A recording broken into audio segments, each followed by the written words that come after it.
तो बेटा हमने पहले लेक्चर से सीखा है कि हम जो इनकम है उसको 5 मेजर हेड्स में डिवाइड करते हैं। वो 5 मेजर हेड्स हैं: income from salaries, income from house property, income from business and profession, income from capital gain and income from other sources. किसी भी बंदे की इनकम जब निकाली जाती है as per the provisions of income tax act, तो उसके 5 हेड्स हो सकते हैं मैक्सिमम।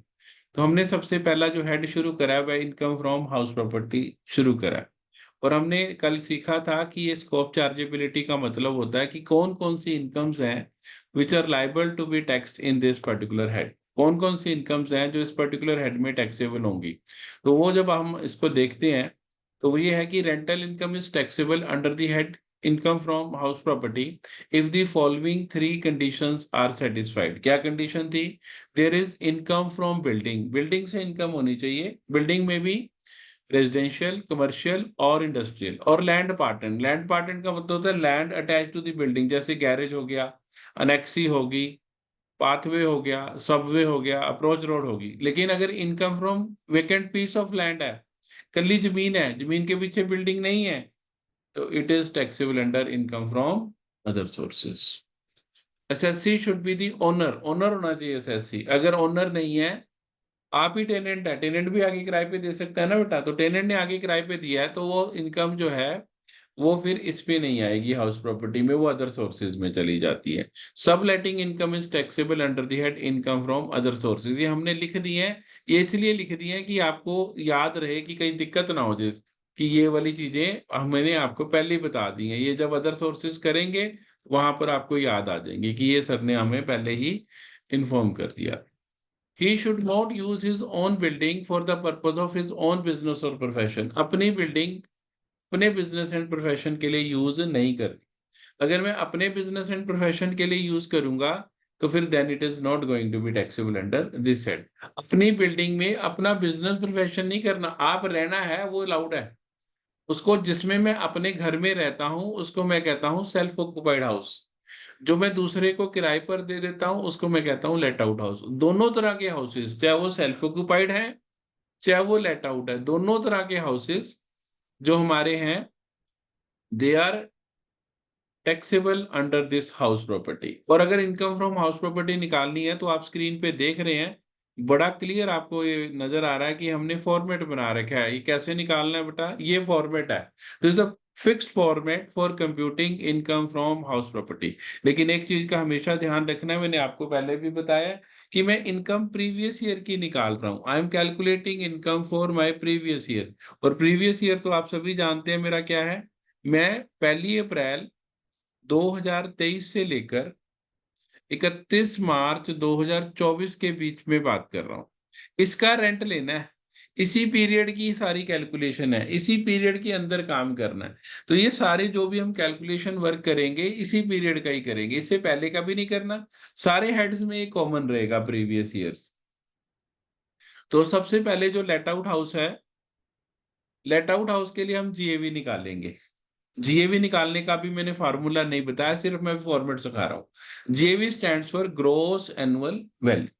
पहले जीएवी निकालनी है, जीएवी में से लेस कर देना है municipal taxes paid by the owner.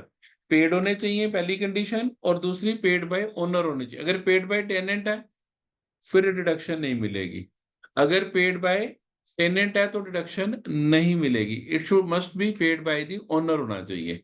ये माइनस करते ही फिर ये हमारी नेट एनुअल वैल्यू आ जाएगी। जीएवी में से municipal taxes paid by the owner minus कर देते हैं तो we lead to net annual value. और ये क्या आएगा बेटा, इसमें म्युनिसिपल टैक्सेस को हम क्या कहते हैं? म्युनिसिपल टैक्सेस को ही हम कंजर्वेंसी टैक्स कहते हैं, इसका दूसरा नाम है। लोकल टैक्सेस भी कहते हैं, सैनिटेशन सरचार्ज भी कहते हैं।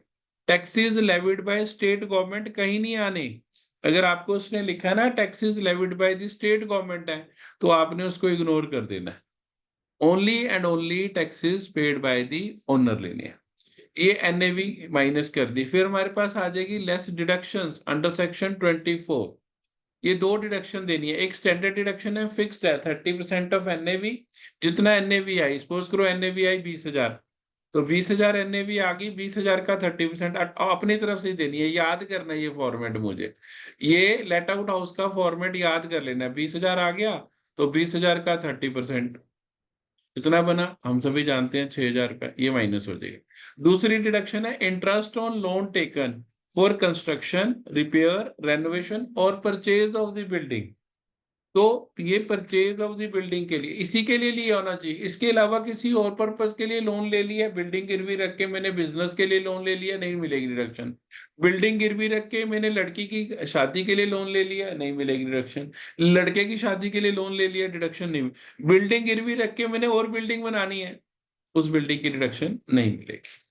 डिडक्शन तभी है जब हम हाउस प्रॉपर्टी, जिस प्रॉपर्टी को बनाया उसके लिए लोन लिया, बस ये ध्यान रखना है। अगर मैंने जमीन खरीदने के लिए लोन ले लिया तो भी नहीं मिलेगी। वैसे जमीन के लिए बैंक लोन नहीं देते हैं, बट आपकी नॉलेज के लिए बता रहा हूँ कि कई बार हो जाता है कि ऐसे लिखा होएगा, लेकिन आपने सिर्फ वो लिखना है। मॉर्टगेज लिखा है तो भी नहीं, मॉर्टगेज तो तब होती है जब बिल्डिंग बन जाएगी। ये इंटरेस्ट ऑन लोन टेकन, ये चार पर्पसेज है। कंस्ट्रक्शन के लिए होना चाहिए, रिपेयर के लिए होना चाहिए, रेनोवेशन के लिए होना, परचेज ऑफ द बिल्डिंग के लिए। अब एक बच्चा है, उसके पास पैसे बहुत है, ओनर है, वो कहता है मुझे लोन की जरूरत नहीं है, मैं तो अपने पैसे से रेनोवेशन करा लूंगा। करा ले भी रेनोवेशन, हमने कब मना करा है? रेनोवेट अपने पैसे से करा लिए, फिर ये डिडक्शन नहीं मिलेगी। रेनोवेशन की डिडक्शन नहीं है ये डिडक्शन है इंटरेस्ट ऑन लोन टेकन की। रेनोवेशन के लिए अगर मैंने लोन लिया तो फिर उसका इंटरेस्ट, इंटरेस्ट की डिडक्शन है ये ध्यान रखना है। 24B सेक्शन है इसका, सेक्शन 24A, सेक्शन 24B, ये दो डिडक्शंस हैं। बस इसको करने के बाद इनकम फ्रॉम हाउस प्रॉपर्टी आ जाएगा। अब किसी बच्चे के मन में आएगा कि सर ये आपने 1/5 तो प्री कंस्ट्रक्शन इंटरेस्ट कराया है, बिल्कुल ये भी कराऊंगा। बस ये पूरा फॉर्मेट है, इसलिए पूरे फॉर्मेट में सारी चीजें मैंने पहले से ही लिख दी है कि आपको कहीं कोई दिक्कत ना आए।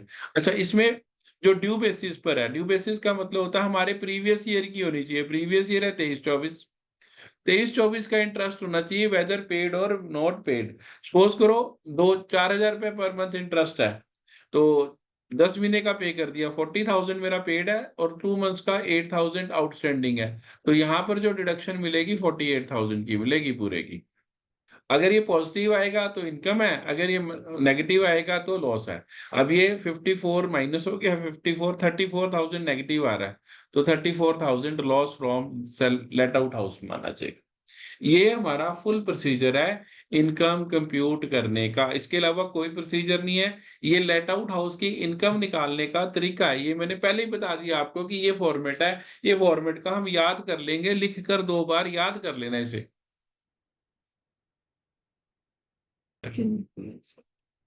बेटा ये जो जीएबी निकालनी है, ये कैसे निकालनी है और एनुअल वैल्यू होती क्या है, पहले इसकी बात करते हैं। मैंने आपको फॉर्मेट बता दिया, वो हम फॉर्मेट में फिल कर देंगे, वो फॉर्मेट तो लग जाएगा, बस जीएबी निकालने का ही चक्कर है इसमें।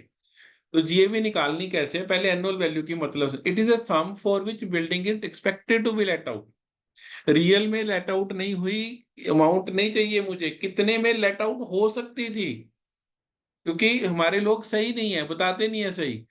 2 लाख में बिल्डिंग किराए पे दे रखी है, लेकिन रेंट दिखा रहा है वो 20,000 रुपये पर मंथ ही आ रहा है सिर्फ, क्योंकि चेक ही 20,000 का ले रहा है, बाकी 1,80,000 कैश में ले रहा है। ऐसे करते हैं ना लोग।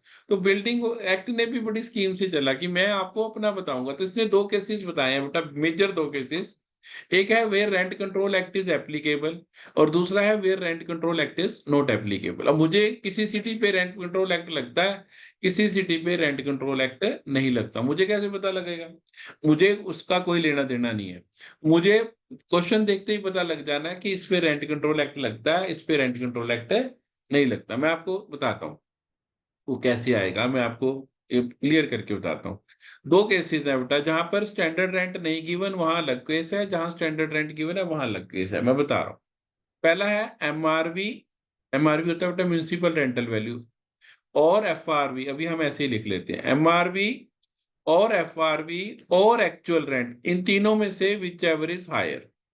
एमआरवी, एफआरवी और एक्चुअल रेंट, तीनों में से विच एवर इज हायर, जो तीनों में से हायर वैल्यू आएगी that is called as GAV.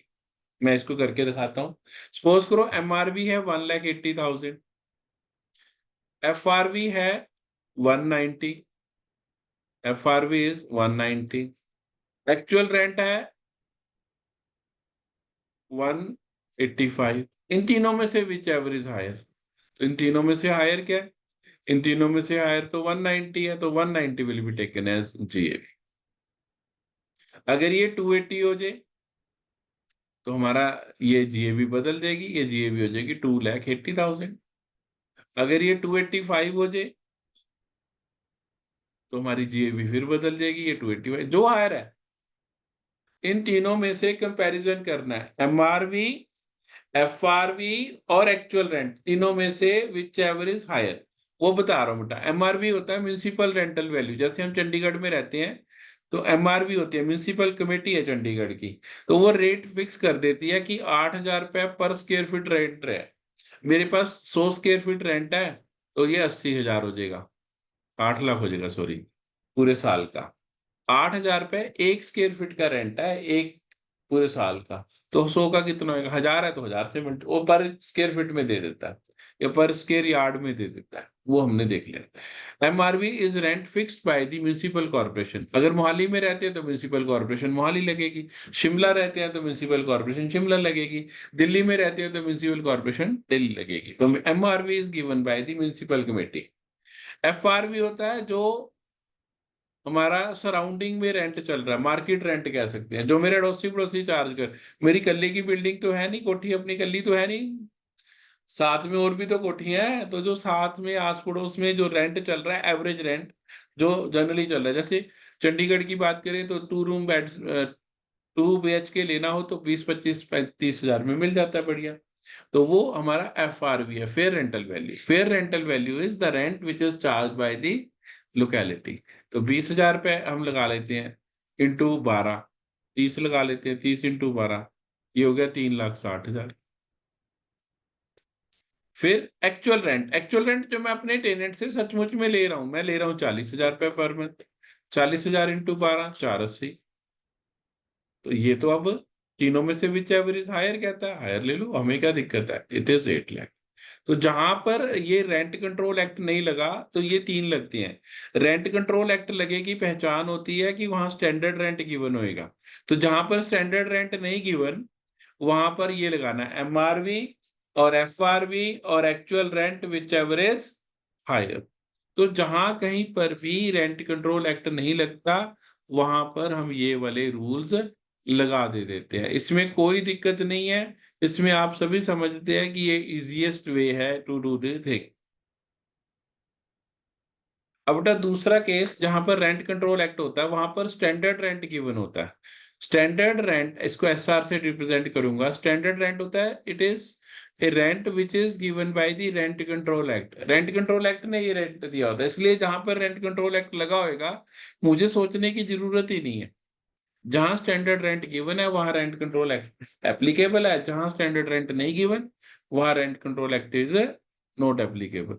तो बेटा इसमें एक छोटी सी बात यह है कि इसका फॉर्मेट, इसका तरीका वो निकालने का डिफरेंट है, उसका तरीका डिफरेंट था। क्या तरीका है वो देखो बेटा, मैं बताने लगा हूं, ये ध्यान से देखना।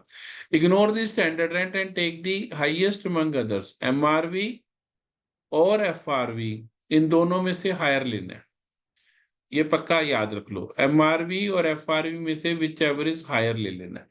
हायर वैल्यू और स्टैंडर्ड रेंट से कंपैरिजन करना आप, जो हायर वैल्यू आई इन दोनों में से और स्टैंडर्ड रेंट से कंपेयर करके whichever is lower, it is known as ERV, expected rental value. इतने पे किराए पे दी जा सकती थी, एक्सपेक्टेड रेंटल वैल्यू। फिर एक्सपेक्टेड रेंटल वैल्यू और actual rent receivable whichever is higher, इन दोनों में से जो हायर है। पहले हायर लेना है, फिर लोअर लेना है, फिर हायर लेना है बेटा, 3 स्टेप में करना है। एमआरवी और FRV whichever is higher, higher value और standard rent whichever is lower is called as ERV। ERV और actual rent is whichever is higher is called as, ये GAV आ गई। अब GAV निकालनी मतलब gross annual value. Gross annual value कहाँ चाहिए, वो हाउस प्रॉपर्टी का जो फॉर्मेट करा है उसका स्टार्टिंग पॉइंट है ये, यहां तक की दिक्कत है बस, इसके बाद वो फॉर्मेट है। तो मैं आपको इसको बताता हूं। एमआरवी, इसी क्वेश्चन को, एमआरवी 180 है, एफआरवी हमारी 190 है, विच एवर इज हायर, 180 और 190 विच एवर इज हायर, तो 190 आ गई। स्टैंडर्ड रेंट इज 2 लाख से, तो 190 और 2 lakh which ever is lower, lower क्या है 190, तो ये हमारा ERV आ गया, ERV इज 190, 190 और एक्चुअल रेंट हम लिख लेते हैं इसे 195। तो 190 और 195 एक्चुअल रेंट रिसीवेबल, इन दोनों में से whichever is higher, higher क्या है, इज GAV। हायर आया 1,95,000। ये बस स्टेप्स फॉलो करने हैं, अगर आप इसको स्टेप को उल्टा पुल्टा कर दोगे आंसर गलत हो जाएगा, और ये आपका स्टार्टिंग पॉइंट गलत हो जाएगा। अगर स्टार्टिंग पॉइंट गलत हो जाएगा तो फिर आपकी वो सारी कैलकुलेशनें गलत हो जाएंगी। इसलिए you must be very careful कि आपका ये सारा कुछ ठीक होए। ये हमने ऐसे कर लेना होता। तो ये अब हम इसको ऐसे बना लेंगे, इसको ऐसे कर लेंगे, ये इतना ही हमारा सिस्टम को फॉलो करने का फॉर्मेट है।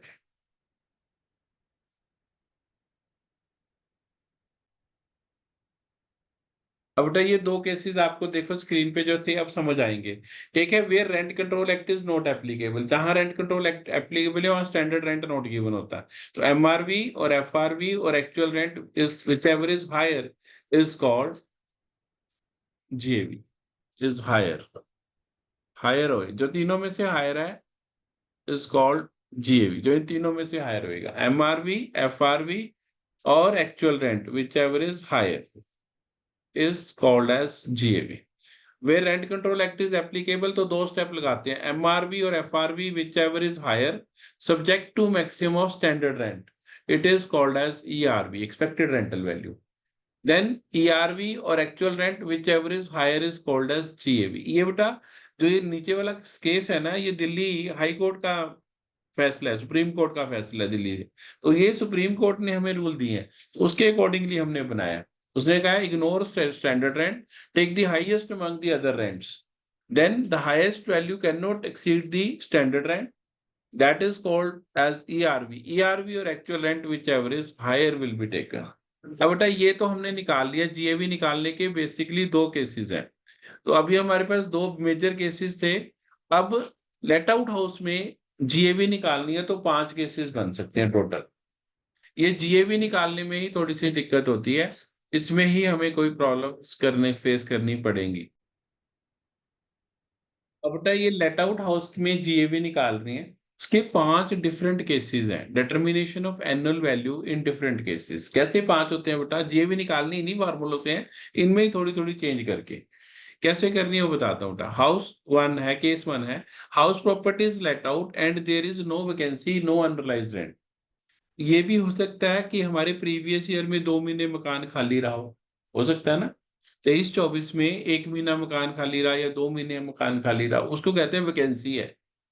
उस केस को हम कहते हैं कि house remained vacant for 2 months, उसको वैकेंसी का केस कहते हैं। तो वो जब आएगा तो उसको हम वैसे करेंगे। दूसरा केस हो सकता है कि हाउस में अनरिलाइज रेंट है। अनरिलाइज रेंट कैसे हो सकता है बेटा, 40,000 रुपये पर मंथ रेंट है मेरा, और 40,000 इंटू 12 480, तो 480 हो गया, लेकिन मुझे 480 मिला नहीं, उसने अभी 420 दिया, 60,000 स्टिल पेंडिंग है उसकी तरफ, आउटस्टैंडिंग इसका कर। तो ये वो वाला केस है जहां पर ना तो हाउस में रेंट आउटस्टैंडिंग है और ना ही मकान एक भी महीने खाली है। मतलब मैं इसको ऐसे कहता हूँ कि अगर सपोज करो 40,000 रुपये पर मंथ रेंट आ रहा है मेरे को, 40,000 इंटू 12, मेरा 4,80,000 फिक्स्ड रेंट आ रहा है बेटा, और वो जो 480 मुझे रेंट आ रहा है that is going to be fully taxable. ये पूरा आ गया है, पूरा मिल भी गया है, और एक भी दिन हाउस खाली भी नहीं रहा। तो ये मेरा एक्चुअल रेंट रिसीवेबल हो गया 480।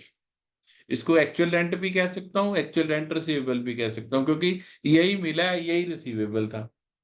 तो अब हम क्या करेंगे बेटा, इसमें वही वाले रूल लगाएंगे जो अभी हमने पढ़े हैं। देखना है स्टैंडर्ड रेंट है कि नहीं है। तो पहले देखना है, पहला केस हाउस वन देख रहे हैं।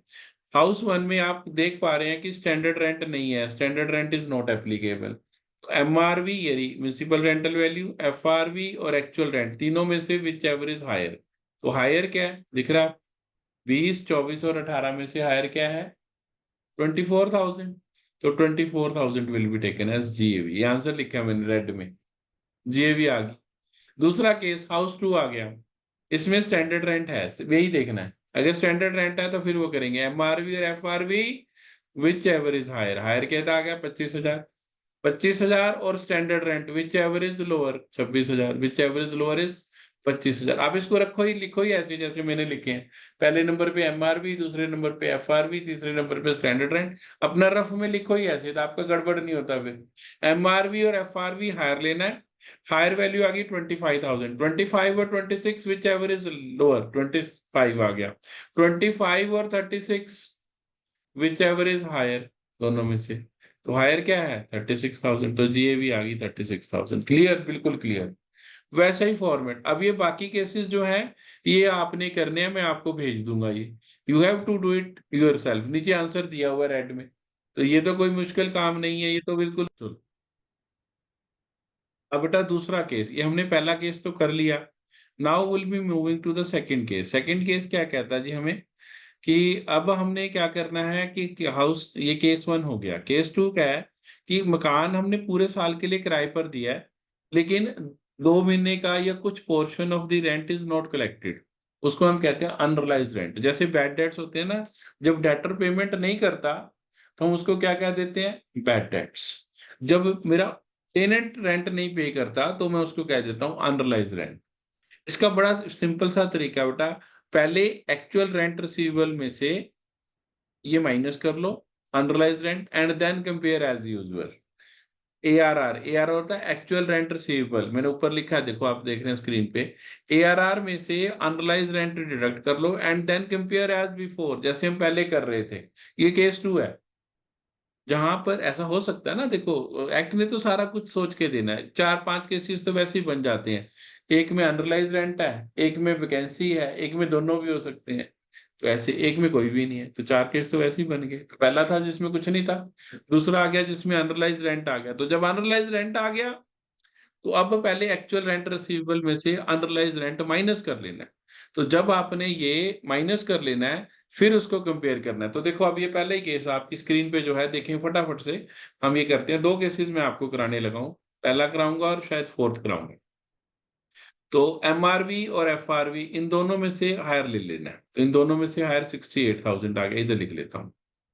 एमआरवी और एफआरवी में से हायर ले लिया, क्या आ गया? 68,000। 68 और 62, इन दोनों में से लोअर लेना है, जैसे करते हैं ना। इन दोनों में से लोअर आ गया हमारे पास 62,000। अब ये 62,000 आ गया। अब ये एक्चुअल रेंट रिसीवेबल एआरआर 66,000 है। Actual rent receivable is 66,000। 66 में से 2 माइनस करके लेना है, क्योंकि ये अनरिलाइज रेंट है इसमें। तो ये कितना रह गया? 64। 62 और 64 विच एवरेज हायर लेना है। तो कितना आ गया? 64 आ गया। एक बार एक क्वेश्चन और करते हैं, हाउस 4। एमआरवी और एफआरवी विच एवरेज हायर, एक बार और एक 17 में से हायर। एक 17 आ गई। एक 17 और एक 15 में से लोअर, एक 17 और एक 15 में से लोअर ले लेना है। ये आ गया एक 15। अब एक 20 में से 50 ये माइनस करके एक्चुअल रेंट ले लेना है 70,000। एक 15 और 70 which average lower, higher, sorry, higher आ गया एक 15। तो ये हमारी जीएबी होगी। That's it. तीसरा केस करके, पांचवा केस हाउस 5 करा रहा हूँ। 120 और 130 विच एवरेज हायर, तो 130 आ गया। 130 और 140 विच एवरेज लोअर, तो 130 हो गया। ये ईआरवी 130। 130 और ये आ गया 120, इसको माइनस करके लेना 120। 130 और 120 विच एवरेज हायर, तो ये 130 आ गया जी। So simple. आपने बस उसको कहीं अपना दिमाग नहीं लगाना, जहां आपने अपना दिमाग लगाना है वहां गलत हो जाना। जो मैं आपको प्रोविजन सिखा रहा हूँ वो फॉलो करो, उससे आपका फटाफट आंसर भी आएगा, आपका गलत भी नहीं होगा। तो बेटा एक बार से रिवाइज कर रहा हूँ, जीएवी कैसे निकालते हैं। एनुअल वैल्यू निकालने के 2 केसेस हैं बेटा। एक वो जहां पर rent control act not applicable, rent control act RCA is not applicable. RCA not applicable, तो यहां पर स्टैंडर्ड रेंट नहीं होता। आप जानते हैं एमआरवी और एफआरवी और स्टैंड एक्चुअल रेंट विच एवरेज हायर, इन तीनों में से जो हायर है उसको हम जीएवी कहेंगे, ग्रोस एनुअल वैल्यू। और दूसरा where RCA is applicable, RCA rent control act is applicable. तो रेंट कंट्रोल एक्ट एप्लीकेबल होता है, मैंने बताया वहां पर क्या होता है, standard rent will be given to you. वहां स्टैंडर्ड रेंट नहीं होता इधर, और उधर स्टैंडर्ड रेंट होता है। तो इसमें क्या करते हैं, इसमें स्टेप बढ़ जाते हैं। एमआरवी और FRV whichever is higher लेना है। हायर वैल्यू और standard rent whichever is lower linear, it is called as ERV. ERV और actual rent receivable whichever is, actual rent और एक्चुअल रेंट रिसीवेबल एक ही बात होती है, whichever is higher is GAV. जब तक वैकेंसी और अंडरलाइज रेंट ना हो तो एआर और एआरआर सेम होता है, वो उसके बाद चेंज हो जाता है। तो ये बेटा जीएवी हमारी आ जाएगी। तो ये बेटा दोनों केसेस में जीएवी, ये अब इसमें दोनों नहीं लगेंगे। अब आपको एक और चीज बताऊं, कई लोग कहते हैं कि शायद सर दोनों ही लगा दें, दोनों नहीं लगने। या तो either this portion will apply question में, या दिस पोर्शन विल, और है दोनों में, ये दो मैं गोले रेड में डाल दिए हैं, इन दोनों के बीच में और है, आइदर दिस साइड और दैट साइड, दोनों नहीं लग सकते क्वेश्चन में। इट इज नॉट पॉसिबल कि हम दोनों को अप्लाई कर दें, ये एक लगेगा, दोनों लग ही नहीं सकते।